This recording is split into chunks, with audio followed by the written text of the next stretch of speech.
Bismillah, salatu wassalamu ala ashrafil anbiya'i wal mursalin wa ba'd. Të ndruar vllazën, fillimisht shpreh mirënjohje për vëllezërit tonë, për forumin rinor pranë Këshillit të Bashkisë Islame që ata sot janë bërë sebeb që ne sot takohemi në këtë takim, duke lutur Zotin Xhaleshanu që Zoti të shpërblej për organizimin, edhe gjithë ju që jeni prezent, lu Zotin Xhaleshanu që të jemi në atë grupimin që Zoti Xhaleshanu është i kënaqur me neve, ashtu siç ka thënë Muhamedi sallallahu alaihi wasallam, "Mastama qawmun fi baytin min buyuti la yatluna kitab Allah", kur të mlidhet një grup besimtarësh në një vend, në një xhami, në një faltore, për ta lexuar fjalën e Zotit Xhaleshanu dhe për ta mësuar ato së bashku, mbi ta të bohen dhe qëndron një grup i melajkeve. Andaj shpresoj që mjafton që nëse ne sonte kemi këtë mirësi nga ana e Zotit Xhaleshanu, kjo kishte me qenë e mjaftueshme, edhe pse me lejen e Zotit Xhaleshanu do të mundohemi që secili prej neve të përfitojmë nga ky takim i sontit.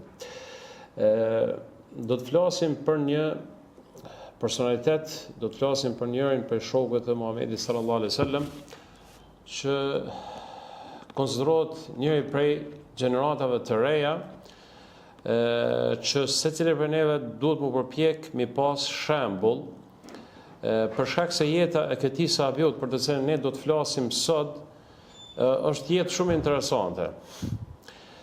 Nëse flasim për elegancën, për pendantrin, për qiltërsinë, nëse flasim për sakrificën, për davetin, për guximin, për kujdesin, për qetësinë dhe për flimin, të gjitha këto do t'i gjejmë të ky sahabi. E kush është ky sahabi? Është Mus'ab ibn Umairi radhiyallahu ta'ala anhu. Para se më fol për Mus'ab ibn Umair radhiyallahu ta'ala anhu, të ndëllazën, është e udhës që ne të flasim për shokët e Muhamedit alayhi sallam në përgjithësi. Zoti Xhaleshanu i ka lavdëruar shokët e Muhamedit alayhi sallam në shumë vende në Kur'an. E po ashtu dhe Muhamedi sallallahu alaihi wasallam i ka lavdëruar shokët e tij në disa hadithe. Ndër ajetet që Zoti Xhaleshanu i lavdëron sahabët, pra shokët e Muhamedit alayhi wasallam, është edhe ky ajet ku Allahu te bareku teala thot: "Was-sabiquna al-awwaluna min al-muhajirin wal-ansar wal-ladhina tabauhum bi-ihsan radiyallahu anhum wa radu an wa a'adda lahum jannatin tajri min tahtiha al-anharu khalidina fiha abada dhalika al-fawz al-'azim." Që ka kuptimin e sabiqun al-awwalun, ata të parët. Do të thonë ata të parët që është për qëllim pra sahabët. Min al-muhajirin wal-ansar, prej muhajirëve dhe ansarëve. Walladhina tabauhum bi ihsanin radiyallahu anhum, dhe ata që i pasuan ata, Zoti është i kënaqur me ta dhe ata janë të kënaqur me Allahun subhanahu wa taala. Zoti për këta ka përgatitur xhenete në të cilat rrjedhin lumet dhe do të jenë përgjithmonë në të. Dhalika al-fawzu al-azim, dhe vërtet kjo është një fitore e madhe. Nëse vetëm e kuptojmë këtë ajet Kur'anit, e kuptojmë se Zoti Xhaleshanu sahabeve në përgjithësi është i kënaqur me ta, pra Allahu është i kënaqur me çdo vepër që e bëjnë sahabët, dhe këta padyshim se janë të kënaqur me Allahun, dhe se Zoti Xhaleshanu do t'i shpërblejë me xhenet, edhe realisht kjo është fitoria më e madhe. Po ashtu Allahu ka thënë Muhammedur Rasulullah walladhina ma'ahu ashidda'un 'alal kuffari ruhama'u bainahum tarahum sujadan ruk'a. Muhamedi sallallahu alaihi wasallam dhe ata që janë rreth tij janë shumë të mëshirshëm me njëri tjetrin, ndërsa janë të ashpër ndaj armiqve të tyre. Ndërsa për sa i përket haditheve, Muhamedi sallallahu alaihi wasallam ka thënë: "La tasubbu ashabi, fa walladhi nafsi bi yadi", thët mos i fyeni, mos i shani, mos i ofendoni shokët e mi. Se pasha Allahun, pasha atë që në dorën e të cilët është shpirti im, nëse dikush për juve, pra pas sahabeve, do të kishit shpenzuar në rrugën e Allahut aq sa madhështia e kodrës së Uhudit, nuk keni mundësi me arrit të sahabet qoftë asa një mud. Mud është, do të thonë që janë një si mace, do të thonë kur bën dy durë që shtot, edhe shka ka mundësi me zonë që kjo. Do të thonë nëse një njeri pas sahabeve shpenzon në rrugën e Zotit me qindra dhe me miliarda tonelata ari, argjend dhe pasuni, shka do në të bënë, nuk ka shans mu krahasu me shokët e Muhamedit sallallahu alaihi wasallam, as edhe çikaq. Leja se çikaq, pastaj ka thënë Muhamedi sallallahu wala nasife, as sa gjysma e kësaj. Që do të thotë të nullazën, është e pamundshme dikush mu krahasu me shokët e Muhamedit alaihi wasallam. Para një javë im taku me një profesor, me një hoxh shumë të madh, me një sheh të Medinës, edhe njëri prej pranishme ja bënë një pyetje. Tha hoxh, tha, a kemi drejt na si musliman, për shembull Muhamedi alayhis salam ka thonë idha sa'altumullaha fas'alul firdaus al-a'la. Thet kur ti luteni Zotit xhaleshanuhu, Allahu të lutë juni që ta fitoni xhenetin Firdaus. Edhe hoxha vicengojke, tha po, çashtu është, ka thonë Muhamedi sallallahu alaihi wasallam. Mirë po tha, shka e mërmenja, kena mundësi na mu krahasu me sahabët. Domethënë, a kena mundësi na mu krahasu me sahabët, me shokët e Muhamedit alaihi wasallam. Është vërtetë në vëllazën se na duhet mi lut Zotit xhaleshanu që Allahu na hap xhenetin Firdaus. Mirë po, kur shohim jetën e sahabëve, e shohim se na jemi shumë larg. Na sado që të përpiqemi, sado që të angazhohemi, prapë na jemi larg. Mirë po, shpresa në mëshirën e të madhe të Zotit xhaleshanu gjithmonë neve na mban se me lejen e Allahut subhanahu wa taala, edhe ne duke ndjekur rrugën e sahabëve me lejen e Allahut do të jemi aty afër tyre në botën tjetër. E kisha pa të udhës pak mi kuptu se cili është definicioni i sahabëve. Për shkak se të ndunë lazën, sot shokët e Muhamedit alayhis salam në përmë këmbën apo edhe dikush ndoshta edhe nuk ju din vlerën. Andaj, për me pas më të qartë, duhet ta kuptojmë se kush janë shokët e Muhamedit alayhis salam. Në radhë të parë, dietarët kur kanë folur për sahabët, gjithmonë kanë folur në librat të cilat kanë të bëjnë me çështjen e besimit. Për shkak se ne besojmë se shokët e Muhamedit alayhis salam, pra sahabët, janë gjenerata më ndritur, janë njerëzit më të devotshëm, janë njerëzit të cilët kanë sakrifikuar më shumë për hate të Zotit xhaleshanu, janë njerëzit të cilët me emanetin më të madh e kanë ruajtur fenë Allahu subhanahu wa taala, dhe ata janë sebeb pas Allahu subhanahu wa taala që sot feja është e ruajtur deri tek ne dhe do të ruhet me lejen Allahu subhanahu wa taala deri në ditën e Kiametit. Andaj në definicionin e sahabeve themi se quhet çdo person i cili ka jetuar apo ka marrë me Muhamedit alayhis salam, është takuar me Muhamedit alayhis salam, çdo person i cili është takuar me Muhamedit alayhis salam, qoftë edhe një pjesë të vogël të jetës së tij. Saqë dietarët kanë thonë edhe ata fëmijë të vegjël që nuk e kanë pas vetdijen, mirë po kanë marrë me Muhamedit alayhis salam, quhen sahabe. Pra, e kemi të qartë, çdo njeri i cili ka marrë me Resulullah sallallahu alaihi wasallam është takuar me të dhe i ka besuar Muhamedit alayhis salam. Pra kusht është mi besu Muhamedit alayhis salam. Për shkak se na dim se plot njerëz e kanë pa Muhamedit alayhis salam, kanë marrë me të, ndoshta edhe kanë pas shok, mirë po nuk i kanë besu Resulullah alayhis salam. Pra, është kusht mi taku Muhamedit alayhis salam dhe mi besu Resulullah alayhis salam. Dhe kushti i tretë është me vdek me besim. Domethënë kushti i tretë është me vdek me besim. Për shkak se ka pas raste kur dikush e ka takuar Muhamedit alayhis salam, i ka besu, mirë po Zot runa dhe fatkeqësisht, domethënë ka bë redde apo ka renegu domethënë prej Islamit. Dhe ky domethënë nuk quhet sahabi. Andaj e kemi të qartë, pra këta janë shokët e Muhamedit sallallahu alaihi wasallam.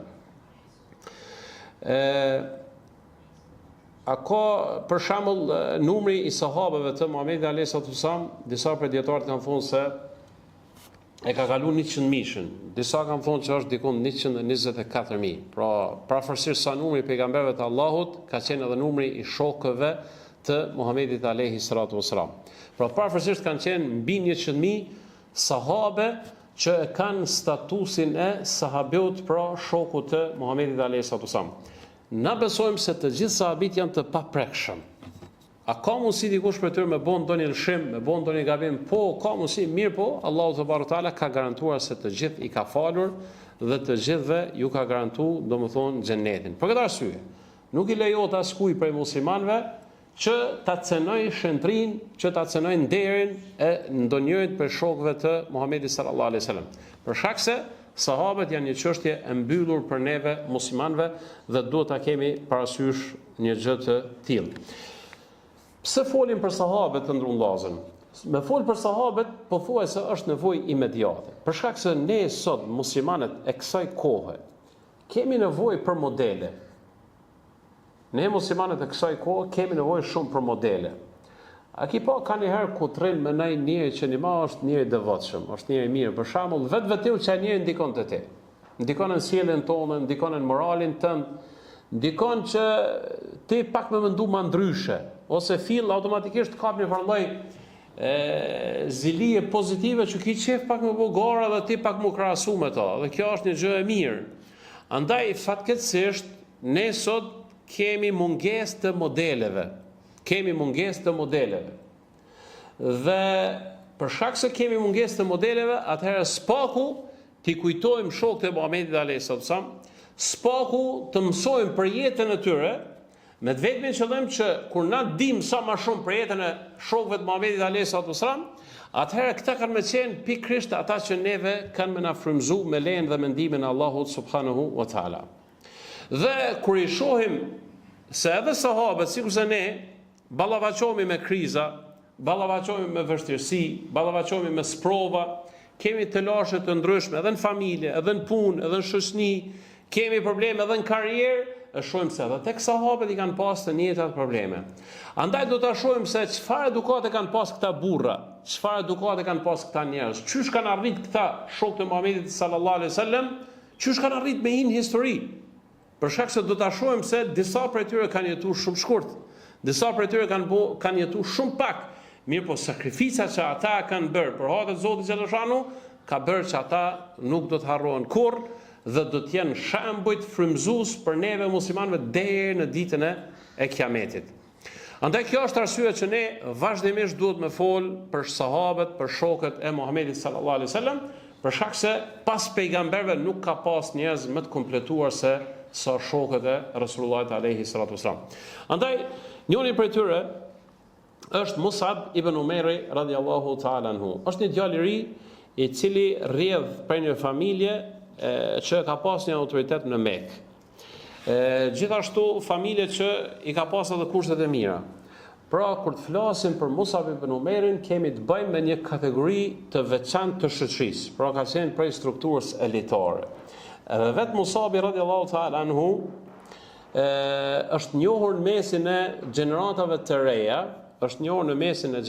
reja, si djali ma me stil, si djali ma pedant, si djali ma i pastër, ose ma i pasur, ose ma faceri, ma bukuroshi, ma gjitha këto. Pra, kemi të bëjmë me një djali cili me plot kuptimin e fjalës ka qenë njëri prej vipave të gjeneratës së re të qytetarëve të Mekës. Sa që kur ka kalu në ndonjë rrugë apo në ndonjë rrugicë, e kanë ditë se ka kalu Mus'ab ibn Umeri për shkak të parfumave cilësor të cilat i ka përdorur, për shkak të rrobave të shtrejta dhe të veçanta të cilat i ka vesh Mus'abi dhe për shkak të pamjes së tij të bukur apo pendantërisë që e ka pas, domethënë Mus'ab ibn Umeri radhiyallahu ta'ala anhu. Flitet që nona vet ose prindë vet kanë investuar shumë tek Mus'abi radhiyallahu ta'ala anhu. Mus'abi radhiyallahu ta'ala anhu e pranon Islamin në atë kohën kur Muhamedi alayhis salam ka fillu mu mbledh me sahabët në shtëpinë e Arqam ibn Arqamit. Flitet që në vitin e 5 Mus'abi radhiyallahu ta'ala anhu e ka pranuar Islamin. Edhe është interesante të ndrullazën se Mus'abi radhiyallahu ta'ala anhu e ka pranuar Islamin kështu domethënë në mënyrë spontane, domethënë në mënyrë vetjake. Domethënë nuk ka shku dikush me bot davet Mus'abit radhiyallahu ta'ala anhu. Domethënë nuk e ka pas një shok që ka thirrë në Islam ose dikush që ja ka zbukuru Islamin, po flitet që vetë Musabi radiallahu ta'ala anhu e ka pas kështu të fatin, ka deri Allahut, edhe ka shku direkt në shtëpin ku është mbledh Rasulullah sallallahu alaihi wasallam, në shtëpin e Erkamit, e cila njihet në historisë Darul Erkam, domethënë shtëpia ku Muhamedi alayhi salatu wasallam tinës, domethënë publikut i ka mbledh sahabët, edhe ju ka mësu Kur'anin, i ka këshillu, i ka eduku, pra në shtëpinë e Erkamit radiallahu ta'ala anhu. Edhe aty ka shku Musabi radiallahu ta'ala anhu, edhe aty e ka pranuar Islamin para Rasulullah alayhi salatu wasallam. Vllazën e përmendëm se shokët e Muhamedit alayhis salam duhet të qenë model për neve. Edhe njëri prej tyre që ja vlen për të qenë model, sidomos në kohën bashkëkohore, është Musabi radiallahu ta'ala anhu. E ceka më herët se ka qenë njëri ndër shtresat elitare të shoqënisë, domethënë një dhip me plot kuptimin e fjalës. Edhe do ta shohim qysh ka ndryshuar gjendja e tij pasi që e ka pranuar Islamin. E shohim se më një herë posa e marrin vesh familja e tij se Musabi e ka pranuar Islamin. E flitet që ndërta që e ka marrë vesh ka qenë Uthman ibn Talha, dhondri i tij, burri i motrës vet. Ai e ka marrë vesh që Musabi ka pranuar Islamin dhe fill më një herë ka shpinu, domethënë te nona vet. Edhe e ka dërguar më një herë te nona vet, e nona vet flitet që çaq shumë e ka dashur Musabin, çaq shumë e ka pa që Musabi është gjithçka, domethënë si disa nona që kanë një herë në mënyrë domethënë ekstreme bojnë pas fëmijëve të tyre që mundohen me çdo kusht të ngritën në shoqëri, që mundohen me çdo kusht domethënë mi jap famë, mi jap autoritet dhe mi jap peshë në shoqëri. Edhe kur ka marrë vesh nona Musabit se Musabi e ka pranuar Islamin, domethënë ka ndryshuar 360 shkallë në raport me Musabin radiallahu ta'ala anhu. Edhe më një herë ka filluar presioni i saj ndaj Musabit radiallahu ta'ala anhu. Tash kthehem pak në aktualitetin tonë të ndrullazën. Ndodh që dikush prej neve për shembull, nëse e bëjmë krahasimin me Musabin dhe mes kohës tonë, ndodh që dikush prej neve për shembull ka ardhur në xhami ose ja ka nisur praktikuar Islamin si rezultati i një takimit që ka pas me shokun e vet, ose ka dëgjuar një ligjërat, ose është takuar me dikon, i ka fol për Islamin, apo kanë dëgjuar diçka të mirë. Edhe kemi raste kur dikush për neve për shembull vetë ka ardhur në xhami për shembull, pa i thon dikush hiç për shembull, pa i fol dikush për Islamin. Edhe ndodh për shembull që edhe njerëzit janë të ndryshëm. Kemi raste për shembull kur dikush prej nesh ose dikush prej gjeneratave të reja për shembull, nima ka qenë shumë i lëvatuar në familjen e vet. E ka pas një respekt, e ka pas një përkthjelje, e ka pas një kujdes të veçantë. Ndërsa në momentin kur ja nis me ardh në xhamin, në momentin kur ja nis me fal, e shet që ka dalë raportet e familjarëve ndryshojnë me këtë djalosh. Dhe besoj që ndoshta edhe dikush për juve keni pas raste të tilla që ju ka ndodhur juve ose ju ka ndodhur ndonjë vllaut apo ndonjë motrës apo ndonjë shokut tuaj. Unë kur sa harroj, im kontuar çtu ka qenë verë, një djalë apo nis më fal në xhami, kur shumë djalë i mirë, shumë djalë i edukun, edhe çtu të canat të mishtoria cana, kur sa harroj, pak para se me thira këshomi u kon, vi që kum pa një grut të ngajt vrapa, domethënë mrapa atij djalit, apo se kum ditë ç'është nona vet. Edhe u kon djalë pavarësisht në klasë 8, në klasë 9, që të mosh pavarësisht, edhe i ka bërë presion çaq shumë sa që me zor e tërheqja dhe nuk e la marrë në xhami. Sa që fillova pak me bisedu me ta, çaq keq është sjell me mua, sa që diçysh vjen marrë kanë erdhur me fort thoma vetë. Do thonë, shpesh ndodh që edhe në për familjet tona vllazën kemi pasur raste të tilla që na ka ndodhur edhe ka mundësi vazhdimisht me ndodh diçka të tillë. Për këtë arsye vllazën na gjithmonë kthehem te koha sahabeve, te koha shokët Muhamedit sallallahu alaihi wasallam, sa ata kanë pas domethënë kësi, edhe ata kanë pas kësi përpeci, kanë pas edhe ata kësi sprova të ngjashme që ka mundësi domethënë dikush prej neve mi pas sot. Na imi ka shumë se sot jetojmë me një kohë ku islamofobia është duke u shtuar vazhdimisht. Edhe vllazën dhe motra, ju them se ajo që është duke ndodhur sot, edhe në vendin tonë, po dhe gjithandej, domethënë është një luftë mes të vërtetës dhe jo të vërtetës. Edhe kjo luftë kur nuk ka mund dalë. vetëm sa do të shkon edhe do të keqësohet edhe më shumë.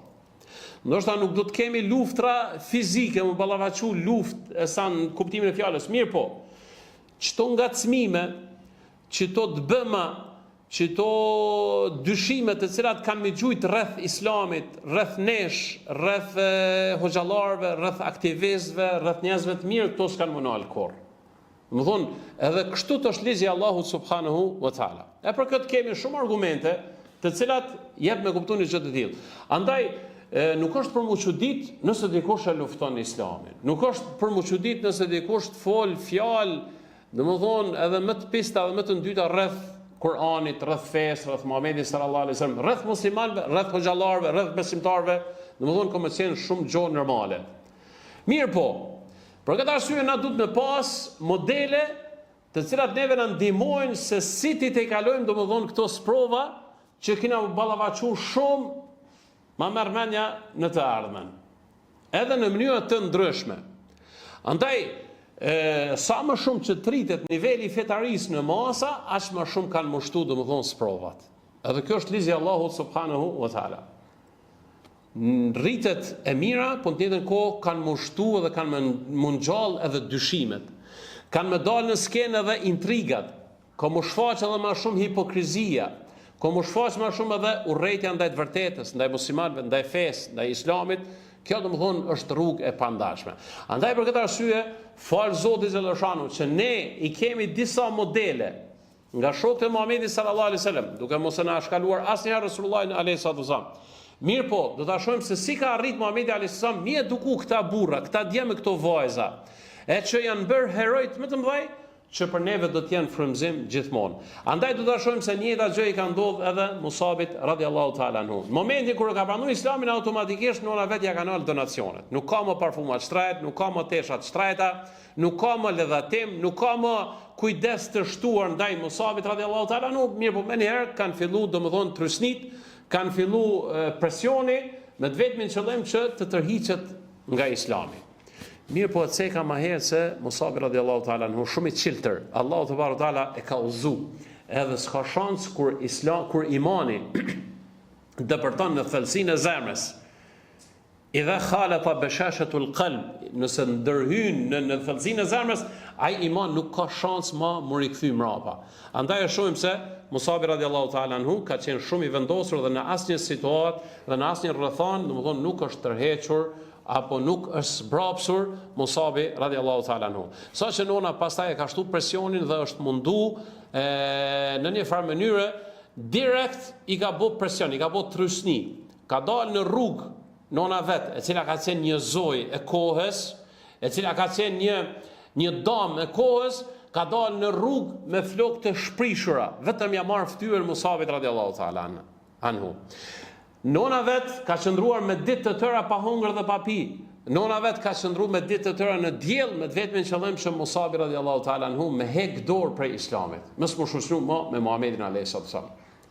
Edhe ka dashur të thonë çysh për shoqërohesh me ata njerëz prapambetur, me ata njerëz primitiva, me ata njerëz që janë struktura më ulët të shoqënisë për shkak se në fillim të Islamit na dim se njerëzit që kanë pranuar Islamin kanë qenë, domethënë, jo struktura realitare, mirë, por kanë qenë skleverit, kanë qenë njerëzit të dobët, e këta pra ka qenë ai xhamati i Muhamedit alayhi salatu wasallam. Andaj kjo non me këtë mentalitet është mundu kështu të më bëj presion, domethënë djalet vet, me vetmin qëllim që me hek dorë prej Islamit. Mirë po, e shohim se Musabi radhiyallahu ta'ala anhu ka qenë shumë i vendosur për shkak se e ka ditë se rruga e Muhamedit alayhi sallam është rruga e duhur, është rruga e qelluar, edhe është rruga ideale për ta ndjekur një djalë i ri dhe se si do të arrijë deri tek sukseset e jetës së tij. Kur ka shtu presioni i madh, Muhamedi alayhi sallam, sahabët në përgjithësi u ka gjetë një mundësi për më largu prej Mekës, edhe e kanë bërë hijretin në Habesha, në Abisininë e sotme. Ndërsa ka qenë edhe Musabi radhiyallahu ta'ala anhu. Është interesante se kur ka marrë më largu prej shtëpisë Musabi radhiyallahu ta'ala anhu, flitet se nona vet dhe familjarët e vet e kanë zonë dhe s'kan dashur milon me dalë. Derisa ata shokë që kanë dashur më nisë kanë prit disa ditë. Edhe në fund kanë arrit me prit Musabin edhe zbashku janë nisë domethënë për Abisini. Disa prej sahabeve e përshkruajnë tash Musabin radhiyallahu ta'ala anhu dhe thonë se për herë të parë Musabit radiallahu ta'ala anhu i ka rastis për me dalë, domethënë pa të mbathura, saqë edhe ju kanë grith komt e tij, saqë ju kanë aj komt e tij, edhe dikush prej sahabeve është detyru, domethënë mi zbath, domethënë të mbathrat e tij, edhe mi jap Musabit radiallahu ta'ala anhu, për shkak se thash, një djalë i cili është rrit në komoditet, një djalë i cili është rrit në luks, një djalë i cili nuk ka ditë kurse shka është, domethënë, mos me pas ushqim, ose mos me pas rroba, ose mos me pas, domethënë, gjërat cilësore të jetës së tij. Dhe kështu të përshkruajnë Musabi radiallahu ta'ala, pastaj, domethënë, kanë shkuar në Abisni. Kanë qëndruar disa kohë, siç dihet në historinë e Muhamedit alayhis salam, pastaj janë kthy përsëri, kanë ardhur domethënë në Mekë dhe ashtu kanë filluar domethënë me jetu së bashku me Muhamedit alayhis salam. Pastaj do ta shohim një detaj interesant të jetës së Musabit radiallahu ta'ala anhu. Në vitin e 19 pas shpalljes së Muhamedit sallallahu alaihi wasallam, vjen një grup nga Medina dhe Muhamedi alayhis salam takohet me ta në kohën e haxhit. Edhe kanë qenë parafërsisht 12 burra, edhe qytetarët e Medinës janë ata të cilët e kanë pranuar Islamin para Muhamedit alayhis salam. Edhe tash ku të kthehen, kur nisën për më kthy në Medinë, e kërkojnë një sahabi, një shok Muhamedit sallallahu alaihi wasallam, që do ta marrin me vete, ai do t'ju mësoj Islamin qytetarëve të Medinës. E Muhamedi alayhis salam ka më zgjedh më mirë se sa Musabin radiallahu ta'ala anhu. Kështu që themi se Musabi radiallahu ta'ala anhu ka qenë i deleguari i parë apo ambasadori i parë që Muhamedi sallallahu alaihi wasallam e ka dërguar me mision në Medinë para se me shku muslimanët, për t'u mësuar Islamin ata muslimanë që e kanë pranuar apo ata muslimanë të cilët do ta pranojnë Islamin tashmë në Medinë. Dhe këtu e shohim të ndrullazin një detaj shumë interesant, se Islami, domethënë, është besim, është fe, e cila përhapet me paqë, përhapet me arsye dhe përhapet me argument. Dhe në asnjë mënyrë Islami nuk është përhapur ashtu siç trumpetohet, ashtu siç thuhet, domethënë nëpërmjet shpatës. Ka raste ku Islami është përhapur edhe nëpërmjet luftës, mirë po në shumicën e rasteve feja jonë është përhapur, domethënë me dije, është përhapur me argument, edhe është shtrirë me arsye, me moral, me etikë që e kanë pasur domethënë muslimanët e parë. Andaj themi se ambasadori i parë i muslimanëve që është dërguar jashta kufive të Mekës, domethënë është Musab ibn Umair radiallahu ta'ala anhu, që do ta shohim se për një vjet, si rezultat i mirësjelljes së tij, si rezultat i besimit të tij, si rezultat i dijes së tij, i durimit të tij, ka arrit Musabi radiallahu ta'ala anhu, pothuajse në çdo shtëpi të Medinës të ketë musliman, pra të ketë besimtar. Andaj është e udhës që të ndalemi pak në këtë detaj, për shkak se është detaj shumë interesant. Kemi tregime të ndryshme, ndër tregimet që përmendet në biografinë e Musabit radiallahu ta'ala anhu, është Musabi radiallahu ta'ala anhu ka nejt apo ka qëndruar në shtëpinë e Esad ibn Zurara. Te ky sahabiu ka qëndruar Musabi radiallahu ta'ala anhu. Dhe ko pas kohë, Esad ibn Zurara dhe Musabi radiallahu ta'ala anhu janë dalë në për lagje, janë dalë në për vend tubime të njerëzve, janë dalë në për qytet edhe kanë buda vetë, i kanë thirrë njerëzit në Islam. Domethënë kjo ka qenë tradita apo ka qenë shprehia e Musabit dhe Esad ibn Zurara radiallahu ta'ala anhuma. Edhe këtu do ta marrim vllazën si shembull. Edhe ne duhet të fillojmë me mundësitë që i kemi, ka dale të ndalim tek familjarët tonë, tek kushit tonë, në lagjen tonë, qytetin tonë, edhe në atë kuptimin që t'i thrasim njerëzit, domethënë në fe, më fol rreth Zotit, më fol rreth moralit, më fol rreth namazit, më fol rreth veseve të shëmtuara të cilat janë në shoqni. Pra këtu mund ta kemi apo mund ta marrim si shembull pra Musabin radiallahu ta'ala anhu. Dhe një ditë prej ditëve, Musabi radiallahu ta'ala anhu në Medinë ka shku në fisin Banu Eshhel, si me thonë u shku me një lagje. Edhe në atë lagje, ka qenë lideri asaj lagje, ka qenë Saad ibn Muadhi radiallahu ta'ala anhu, edhe Usaid ibn Hudhairi. Dy sahabi që do ta shohim se këta kanë qenë lider të atij komunitetit. Domethënë Medinën përgjithësi ka pas komunitete të ndryshme. Ndër kryesorët ka qenë fisi Aus edhe Khazraj. Ka pas edhe hebrej, ka pas edhe përfaqësues tjerë ose komunitete tjera. Mirë po, fisi Aus edhe Khazraj kanë qenë domethënë ndër fiset më të mëdha. Njerëz me influencë më shumë domethënë në qytetin e Medinës. Pikërisht Musabi me Esad ibn Zurarën kanë shkuar në pikën më të njëshme, kanë shkuar në klubin apo në vendin ku flitet se ata janë mbledh më të madhe.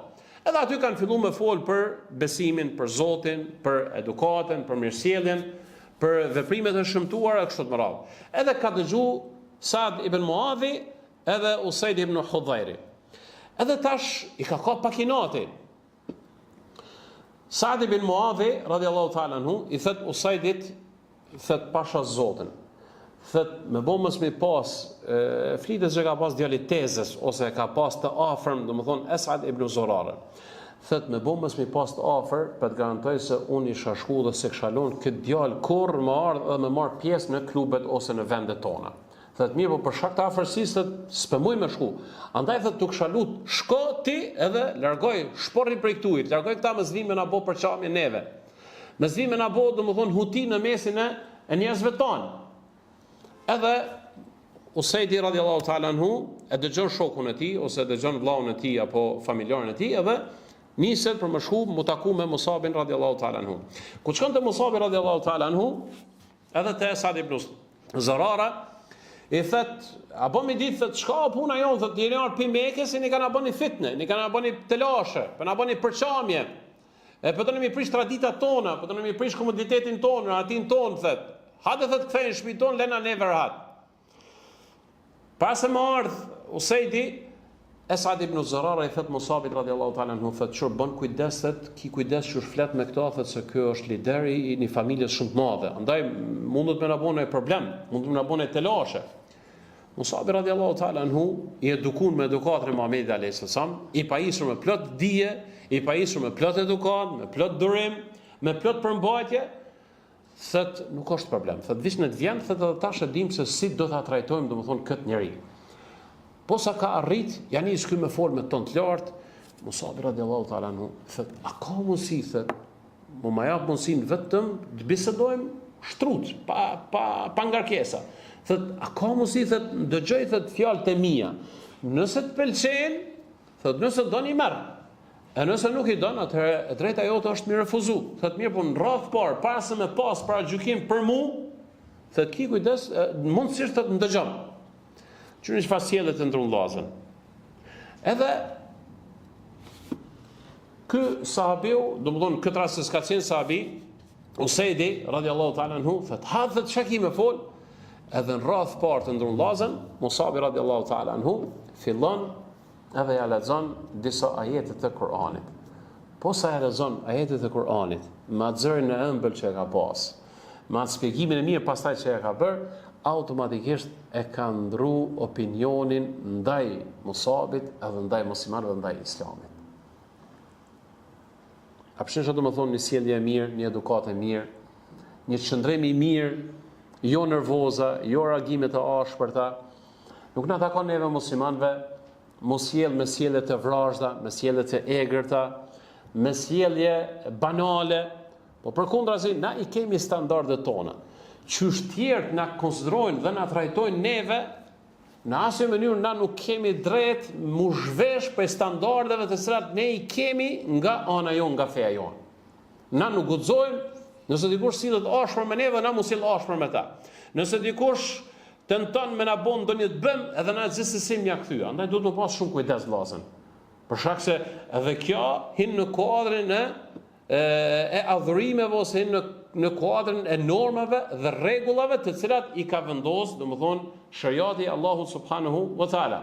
Andaj kjo sjellje e Musabit radiallahu ta'ala anhu ka bërë që Usaidi radiallahu ta'ala anhu automatikisht të ndroj opinionin ndaj Musabit radiallahu ta'ala anhu. Dhe me njëherë ka fillu dhe ju ka ndryshu qerja ftyrës. E kanë pa kataldare sahabët duke ndryshu njëri.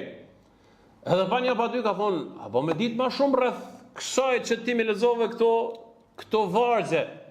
Pastaj Musabi radiallahu ta'ala anhu ka shfrytzuar rastin, ka folë për Zotin, i ka folë për parimet e fesë, edhe në fund thot, çka duna më bë, thotë unë më bësh kështu sikur se jo, thotë shumë kallaj është. Vishë thu shahadetin, edhe përfundoj çdo gjë. Edhe Usaidi radiallahu ta'ala anhu automatikisht do thot shahadetin edhe kthehet tek Saadi radiallahu ta'ala anhu. Kur shkon te Saadi, i cili është plot mllef ndaj të zakut vet dhe ndaj Musabit radiallahu ta'ala anhu, Usaidi flitet se ja ka bënë një farë lloj dinakrije pozitive. Edhe Allah alem, transmetimet janë të ndryshme, mirë po flitet që i ka thonë, unë mundoha me fol me ta, mirë po ata kishin vendos me të madhe, domethënë mi bë disa ndryshime, ja ka bë panik. Ky me çat mllef, u mllef edhe më shumë, edhe ma i ka hub sabri, edhe Saad ibn Muadhi vjen tash do mu taku direkt me të zakun e tij, Esad ibn Zurara edhe me Musabin radiallahu ta'ala anhu. Edhe kur e shohin me atë mllef të madh duke ardhur përsëri Esad ibn Zurara i thot Musabit, ki kujdes se kjo është më i rrezikshëm, domthonë kjo është lideri kryesor i familjes të madhe. Atëherë Musabi radiallahu ta'ala anhu thot do ta trajtojmë një sikur se çu kemi trajtuar ato të parën. Edhe ja nisë, pse keni ardhur, pse ni ka bëni përçamje, çka është puna juaj, jeni kanë përdoni me na hupi imazhin, përdoni me na bë kështu dhe kështu. Sikur se të njëjtat fjalë qysh vllazën fatkeqësisht i thonë tona herët, edhe janë duke i thonë edhe sot për shembull çështje të ndryshme për muslimanët dhe për islamin. Andaj Musabi radiallahu ta'ala anhu i thot njëtën gjë, a ke mundësi thot veç 2 minuta për parafërsisht a ke mundësi thot më ndëgju thot fjalët e mia, pastaj nëse të pëlqejnë i merr, nëse nuk pëlqejnë thot është çështja jote, përse i flitet që Musabi radiallahu ta'ala anhu i ka lexuar disa vargje nga Kurani, ja ka lexuar Saad ibn Muadhit radiallahu ta'ala anhu, edhe ky më një herë domethënë e ka pranuar islamin. Tash ka ndodhur vllazën, tash Saad ibn Muadhi lider i pranuar tek populli i tij. Një djalë edhe ky shumë i ri, pavarësisht kanë qenë mocanika me Musabin radiallahu ta'ala anhu. Kur kthehet tek fisi i tij, tash pasi që pranon islamin, ju thet antarëve të fisit, i mbledh krejt. Thet çfarë pozite vet kam unë te ju. Ata krejt i thonë se ti je lideri jon, ti je më i miri, ti je më fisniku, ti je më dordhonsi, ti je më trimi. Krejt domethënë i thurrin fjalë më miradije për të. Edhe në fund thët, prej sotit, thët nuk do t'i flas as kuj prej fisit tim nëse dikush për juve nuk e pranon islamin. Edhe flitet që aty krejt e kanë pranuar domethënë islamin. Qysh ka ardhur ky rezultat? Qysh ka ardhur kjo fitore? Qysh ka ardhur ky triumf të ndrullazën? Fal diturisë që e ka pas Musabi radiallahu ta'ala anhu, fal forcës së argumentimit që e ka pas Musabi radiallahu ta'ala anhu, fal durimit dhe mos nxitimit që e ka pas Musabi radiallahu ta'ala anhu, edhe ka arrit se qysh mi trajtu, domethënë njerëzit. Për shkak se janë disa njerëz të ndrullazën që kanë emën, kanë autoritet, kanë peshë, nuk janë sikurse njerëzit e thjesht e kërkojnë një trajtament më të veçantë. Edhe këtë ka ditë në mënyrën më të hollë, në mënyrën më të mirë dhe në mënyrën më efikase që ta bëj Musabi radiallahu ta'ala anhu. Andaj e shohim se sjellja dhe guximi dhe maturia dhe thirrja e pasur e Musabit radiallahu ta'ala anhu është ajo që ka bërë që krejt qytetarët e Medinës tashmë din për islamin, një pjesë shumë e madhe kanë pranuar islamin, ardha e sahabëve që komendohet pas hijrëtit tash do të jetë shumë më e lehtë dhe e pranuar. Vjen përsëri Musabi radiallahu ta'ala anhu, kthehet dhe shkon në Mekë. Edhe kur shkon në Mekë, mas pari shkon në takohet me Muhamedit alayhi salatu wasalam. Edhe i tregon se çka ka bën në Medinë, i tregon për frutet e davetit, i tregon për islamin, për hapjen e islamit, edhe kënaqet Resulullah sallallahu alaihi wasallam. Pasi që shkon te Resulullah sallallahu alaihi wasallam, Musabi radiallahu ta'ala anhu shkon me taku nonën e vet. Edhe tash nona vet ka dëgjuar se Musabi ka ardhur në Mekë edhe nuk ka shku mu taku me të. Edhe i ka met hadhri. Edhe më një herë ka reagu. Thot qysh për t'jen marrë, qysh për t'jen turp, e ka qërtu më një herë. Thot je ardhur në Mekë, thot edhe para se më ardh mu taku, që unë jam nona jote, të kum lindë, më kujdes për ty, thot po e shku mas pari te Muhamedi alayhi salatu wasallam. Musabi radiallahu ta'ala anhu të ndrullazën, e ka pas shumë të qartë se kush meriton respekt mas shumti. Edhe na duhet me ditë thot të gjithë pa përshtim. Respekti më të madhin e meriton Zoti xhaleshanu.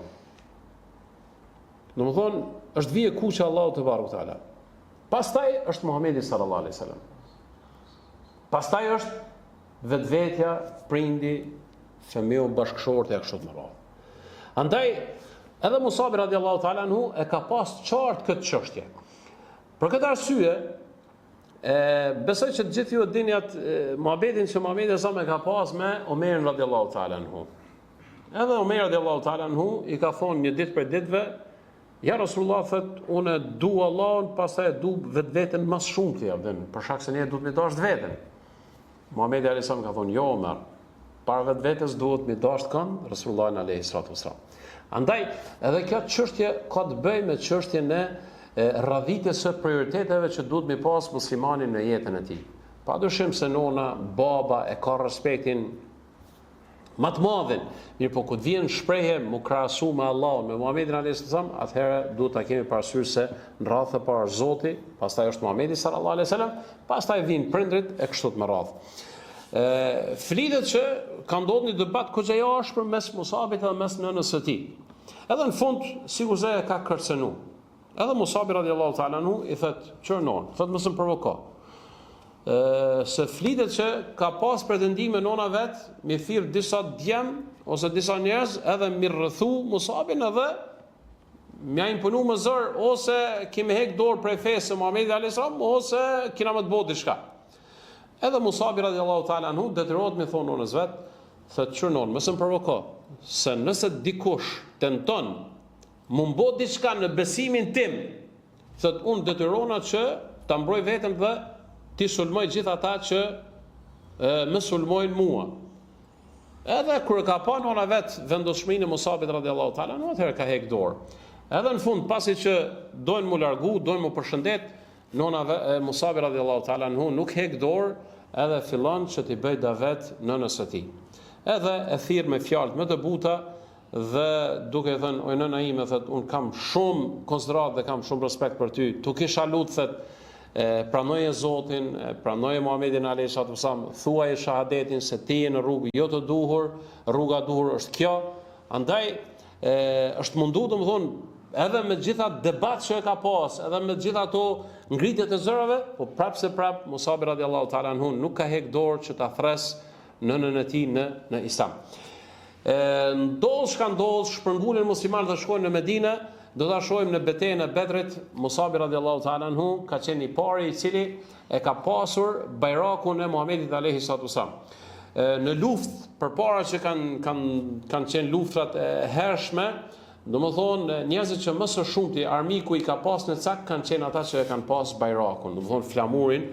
Dhe në momentin kur ka ra bajraku, kur ka ra flamuri, do të thonë ka ra morali edhe i ushtarëve. Andaj Rasulullah sallallahu alaihi wasallam gjithmonë ka bë kujdes se ku ju ka jap, do të thonë bajraqet apo flamujt që do t'i përfaqësojnë, do të thonë muslimanë. Ndërsa pra ka qenë Musabi radiallahu ta'ala anhu.